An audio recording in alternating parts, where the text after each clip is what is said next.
Selamat pagi dengan Mas siapa ini sebelumnya? Baik, selamat pagi. Perkenalkan nama saya Vivaldi Aviantosa, biasa dipanggil Vivaldi. Di Museum Tamrin ini saya bertugas sebagai pemandu wisata atau tour guide. Oke, mohon maaf Mas, usia berapa Mas? Usia saya 21 tahun. 21 tahun.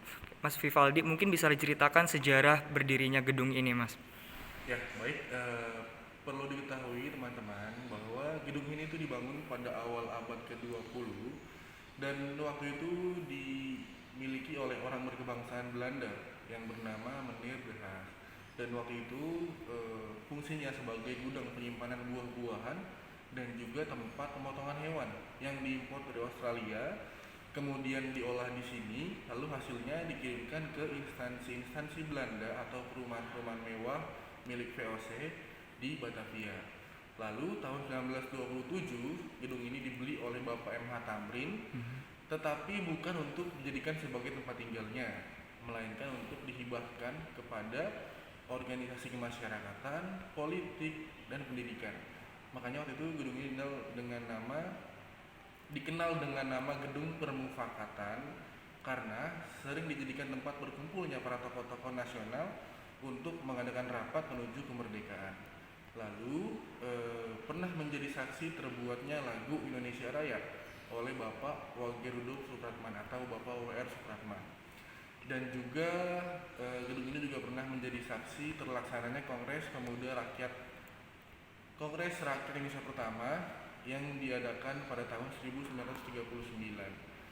Lalu akhirnya gedung ini diresmikan menjadi Museum Muhammad Husni Tamrin pada tanggal 11 Januari 1986 oleh Gubernur DKI Jakarta pada saat itu Bapak Raden Suprapto. Oke, berarti di sini itu merupakan pembuatan lagu Indonesia Raya ya. Oke, hal apa yang memutuskan sehingga gedung ini itu dijadikan Museum MH Tamrin, tidak museum yang lain gitu? Ya, karena Bapak MH Tamrin ini jiwanya sangat mementingkan rakyat, bahkan beliau pun membeli gedung ini bukan untuk dirinya sendiri, melainkan untuk kepentingan rakyat gitu. Jadi pakailah gedung ini tuh untuk pergerakan kemerdekaan gitu, gunakanlah gedung ini sebaik-baiknya. Nah karena itulah karena jasanya beliau itu, akhirnya keluarga Bapak MH Tamrin dan pemerintah DKI Jakarta memutuskan untuk dijadikanlah gedung ini sebagai Museum Muhammad Husni Tamrin. Oke, kalau ini berarti dulunya bisa dikatakan sebagai tempat tinggal ya? Bukan. Dulunya sebagai Nggak awal pernah, banget? nggak pernah jadi tempat tinggal, tapi untuk gudang. Oh, untuk gudang tadi itu ya? Buah-buahan dan dibeli oleh Bapak Tamrin pun tidak dijadikan tempat tinggal, melainkan untuk dibahkan langsung. Dibahkan langsung. Iya. Oke, baik. Mas Vivaldi mungkin bisa cerita sedikit sosok MH Tamrin itu sosok siapa sih Mas? Ya, kita mulai dari biografinya beliau dahulu ya.